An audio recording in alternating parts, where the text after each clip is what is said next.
I'm getting ready to put my Adarac rack onto my 2017 F350, and I had to open these stake pockets up, and these are just in there.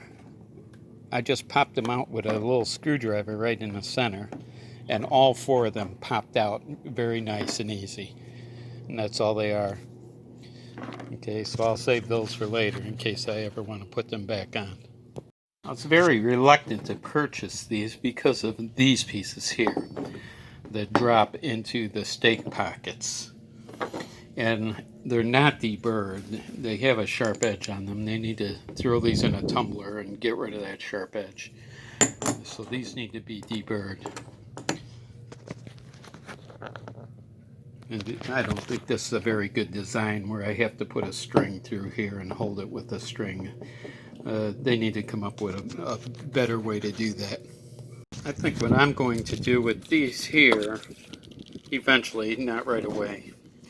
I need to use this right away. But I'm going to tap one of these holes. Probably drill these a little bigger. I'll have to figure out what size they are, what diameter. It looks like it's smaller than a 1/4 inch.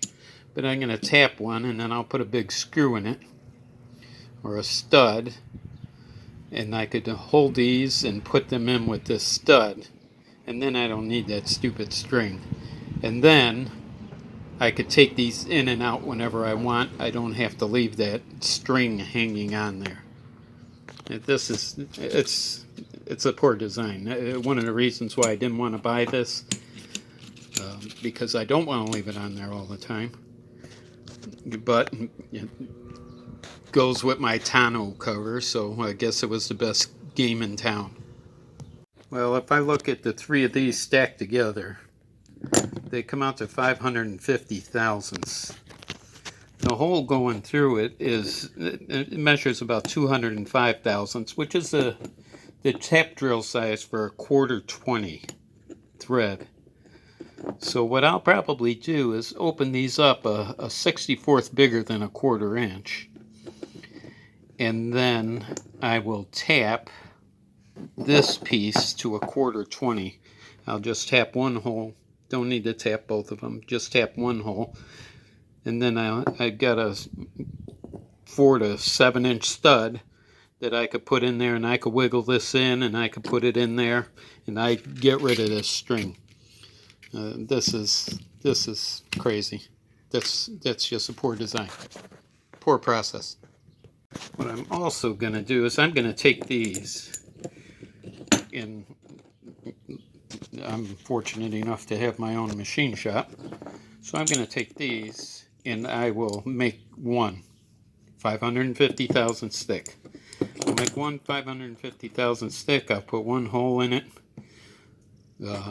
for the 1/4 20 stud to go through. But then I don't have to mess with three of these all the time. And that, you know, this has a sharp edge on it, and you have to be sure that burr is off of there. And you know, you pay $500 for something. I don't think I should be having to deburr your parts. Any machinist knows they need to deburr their own parts. One of the first things you should do is take these 1.5-inch bolts and put them right by the stake hole that you're going to mount them in. That way, when you get everything together, you don't have to run back to the garage to get these bolts, because you're going to have that piece hanging on a string. Okay, on the long supports that are going to go on the bed, they didn't say which way to put this on. So I just grabbed my tape measure, and that's 750 thousandths. And if I come to this end, it's 750 thousandths also. So it doesn't matter which way this is going to go on, or at least they haven't said it mattered which way it was going to go on. But both ends are 750 thousandths. Okay. Now they tell you to take this bolt down finger tight, but I just went in a few laps. I just went in a few threads. That gives me opportunity to have play down here, have more play than if I have that finger tight. I could lift this up a little bit. I could keep these things from scratching the side of my truck. And now I'm going to put this side on. Now I'm going to put each rail 500 thousandths, a ½ inch back from the plastic here, and put it 500 thousandths back on each side. And that should give me clearance here for the tailgate not to hit. That should be fine. I like how they have these side braces. They're wrapped in plastic. And everything's really been